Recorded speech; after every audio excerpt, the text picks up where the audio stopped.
Welcome back, guys, to a brand new video. Now today I have the full patch notes of the brand new Elden Ring update version 1.12. It is now available and they have said please apply this patch to continue playing Elden Ring online and to play the Shadow of the Erdtree DLC. So if you guys are excited to find out everything that has dropped in this new patch, make sure to drop a like on today's video and please consider subscribing to the channel if you want to keep up to date with all of your daily Elden Ring news, because I'm going to let you guys know everything on launch. It's nearly time. And also a note on Steam Deck, a related issue has been identified and a hotfix is being worked on. Leaving your Steam Deck inactive for more than 5 minutes may stop the game from accepting inputs. We apologize for the inconvenience, and the date and time of the hotfix will be announced separately. So that's for anyone that is playing on the Steam Deck. So into the full patch notes version 1.12. Targeted platforms is PS4, PlayStation 5, Xbox One, Xbox Series X, and Steam. So new features: they added support for the Shadow of Erdtree DLC. 5 new hairstyles have been added to the game, and they can be selected during character creation using the clouded mirror stand or using Renala's rebirth feature. Added map functions menu to the map menu. New summoning pool features: active summoning pools will now be carried over to NG+. Individual summoning pools can now be enabled/disabled in the newly added map functions menu. If include distant areas is selected when using the small golden effigy, summoning pools with the Mulgan place will not be selected for summoning, even if you have them active. And if you're in, palace. Why am I saying place? If you are within the palace, then select nearby only. When using the small golden effigy, you will be able to be summoned within the area. That's pretty cool. New inventory features: so newly obtained items will be marked with an exclamation mark, and a new tab called recent items has been added to review recently obtained items. Display settings can be changed from the display tab in the system menu. Added new feature to summon the spectral steed during the Elden Beast and the boss battle. Added new feature to the Colosseum: crafted consumables items that have been used during battle will be replenished at the end of your session. Okay. And added support for Arabic language. Steam only new features: new keyboard and mouse settings. Added lock on change threshold settings of mouse controls.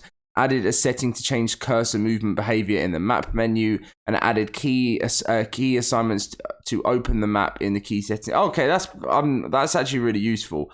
PvP exclusive balance adjustments. The adjustments in this section do not affect single player or cooperative play. So weapons adjustment. So after being affected by madness and or sleep status effects, the status effect build-up will be halted for a short period of time. Increase the poise of some attacks against other players with the following weapon types: great sword, colossal sword, curved sword, great axes, hammers, flails, great hammers, colossal weapons, great spears, and halberds. Adjusted poise damage for some of the dual wield attacks against other players of the following weapon types: great swords, axes, great axes, hammers, great hammers, halberds, and reapers. Increase poise damage against other players from dual-wielded attacks of the following weapon type: axes, hammers, halberds, and reapers. They increase the poise damage of axes against other players. Decrease the damage of dual-wielded attacks against some other players of all weapon types. Decrease the poise damage of some attacks against other players of the following weapon types: daggers, straight swords, thrusting swords, heavy thrusting swords, curved swords, katanas, twin blades, axes, spears, reapers, whips, fists, and claws. Decrease the poise value of some attack motions against other players of the following weapon types: great swords, colossal swords, curved great swords, great axes, hammers, flails, great hammers, colossal weapons, great spears, and halberds. Decrease the damage of some attacks against other players for the heavy thrusting sword weapon type. Decrease the damage of dual attacks against some other players again with the spears and great spears. And decrease the damage animation motion of the following weapon type when another player is stunned by a two-handed heavy running attack, fists and claws. And they also decrease the effects of Balchin's blessing and also the radiant blessing to increase poise value and physical damage negation in PvP. Now for some skill adjustments. Spinning slash, decreased damage. Flaming strike, decreased damage. Rain of arrows, decreased damage and poise damage. Curse blood slash, decreased damage. Transient moonlight, decreased damage. Lightning storm, decreased poise damage. Spear call ritual, decreased poise damage. Ancient lightning spear, decreased damage. Radan's rain, decreased damage and poise damage, and spinning weapon, decreased damage, animation, motion when stunning other players. Some other adjustments: black frame protection, they decrease physical block rate, and also the bestial sling, they decrease poise damage as well. General balance adjustments. The adjustments in this section affect both PvE and PvP aspects of the game. So the adjusted turning speed when using dual-wielded heavy thrusting swords, increased dexterity scaling when assigning Ashes of War with corresponding weapon affinities, increased stamina consumption when guarding against attacks of the following types: great swords, curved great swords, great axes, and great hammers. Increase the speed of some attacks of the following weapon types: axes, great axes, hammers, flails, reapers. Increase the damage of charged attacks of the following weapon types: great axes, axes, and some colossal weapons. Increase the turning speed of normal attacks of the reaper's weapon type. Increase damage of the whip's weapon type except the army whip. Increase the speed of consecutive attacks of the following types: light bows and long bows. Increase the poise damage of torch's weapon type. Increase the duration of effect of the Great of Mog's Great Rune that increases the attack power when bleeding status effect is triggered by a nearby summoned spirit. Decrease the heal amount reduction from the Flask of Crimson Tears, and increase the heal on attack when using the Millennia's Great Rune. Increase the attack powers of arrows, great arrows, bolts, and great bolts that can be crafted through item crafting. Decrease the turning speed of dual-wielded weapons for the following types: spears and great spears. And decrease poise generation speed during some attacks on the following weapon types: great spears and halberd spears. Decrease the effect that increases the power of Terra Magica. Decrease the effect of the hidden tier. Okay, so now we have some more adjustments. There's quite a few adjustments here, isn't there? And then there's bug fixes. Okay, so let's go through the adjustments. So Troll's Knight Sword, increased damage. Zamor Curved Sword, increased damage, increased movement distance of some attacks. Forked Hatchet, increased damage. Ripple Blade, decreased the status build-up enhancement that scales with the arcane attribute. Serpent Hunter, increased the speed of crouching attacks. Ripple Crescent Halberd, decreased the status build-up enhancement that scales with the arcane attribute. The Staff, increased attribute scaling. The Glintstone Staff, increased attribute scaling. Prince of Death Staff, increased attribute scaling. Golden Order Seal, also, I think, this is all increased attribute scaling. And also the Clawmark Seal and the Dragon Communion Seal. As for skill adjustments, the Kick, they increase the poise amount when using this skill. The Spinning Slash, decrease the status build-up of your weapon when using this skill. The Storm Assault, the Storm Caller, and the Storm Stomp, they decrease the poise generation speed. The Glint Blade, Phalanx, decrease the poise damage. And the Loretta Slash, Bloody Slash, and Strong Shot. Oh, I know. So just the Loretta Slash and the Bloody Slash, they decrease the poise generation speed. Strong Shot, increase the speed of some attacks. Sky Shot, increase the speed when doing consecutive attacks. Enhanced Shot, increase the speed of some attacks. Parry, increase parry hitbox generation speed. Stormwall, increased parry hitbox generation speed, and also the same for the Thorpe's Barrier. The Buckler Parry added attack recovery time after using this skill. Taker's Flame, decrease the fire's poise damage and remove the fire's knocking down effect.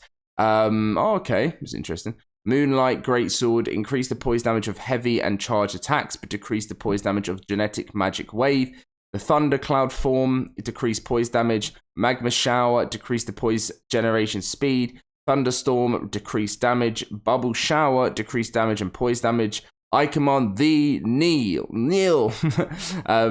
Increase the poise value during active part of skill. Decrease the poise generation speed. The Blood Boon Ritual, decrease the generated status build-up.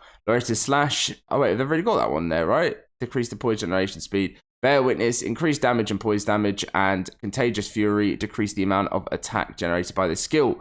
And then we have a couple more things. We got the bug fixes. So in the inventory menu, added the amount of FP consumed for skills in Ashes of War display information, reduced the time it takes for some gestures to become cancelable by rolling, adjusted the input speed in some menus such as conversation menus to prevent accidental skips, fixed the bug that caused damage to player and friendly summons when using the last right skill under the specific circumstances, fixed the bug that caused higher than expected poise damage when performing left-handed attacks with thrusting swords, fixed the bug with spinning slash skill that generated poise when using twin blades, fixed the bug in the Queen's Black Flame skill that did not apply poise when using this skill, fixed the bug when the characteristics of some weapons were not working properly against mounted enemies, fixed the bug that caused a bleed build-up when using the spinning strike skill while under the effect of blood flame blade skill, even if the attack did not hit the enemy,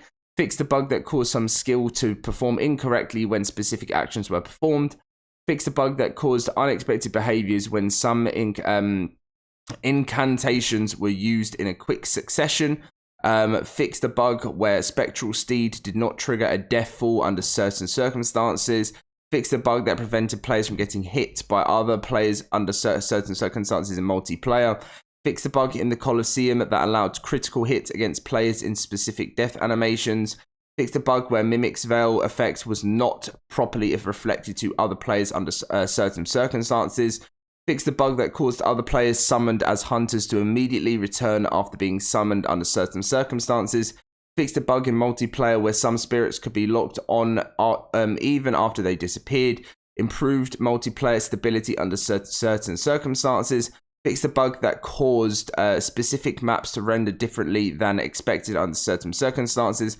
fixed the bug where the damage of some equipped weapons were incorrectly displayed in various menus, fixed the bug that prevented marketing sites of grace in the map menu under certain circumstances, fixed the bug where item names and the cursor were not displayed correctly in the inventory menu under certain circumstances, fixed the bug where event actions were available while in the map menu, and fixed the bug in the map menu that caused specific terrains to be displayed difficulty from the actual terrain.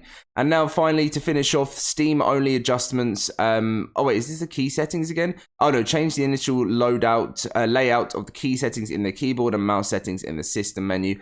Note, if you have created save data before this update, your layout will not be affected. They fixed the bug where the mouse cursor would blink in the title menu, causing the game to be unstable under certain circumstances. Fixed the bug where a sub-menu with no items would display after a right-quick click during the tutorial. Okay, so that was the full update. Online play requires to apply this update, obviously. And yeah, further updates will be distributed in the future to continue enjoying Elden Ring more comfortably. So that's the full update for the new Elden Ring patch, guys. Tomorrow is the launch of the official DLC. I cannot wait for it. It's tonight for me, very late tonight, and I can't wait to play and bring you guys some videos. Make sure to smash that like button, and I'll catch you guys in my next video very soon. See you guys then.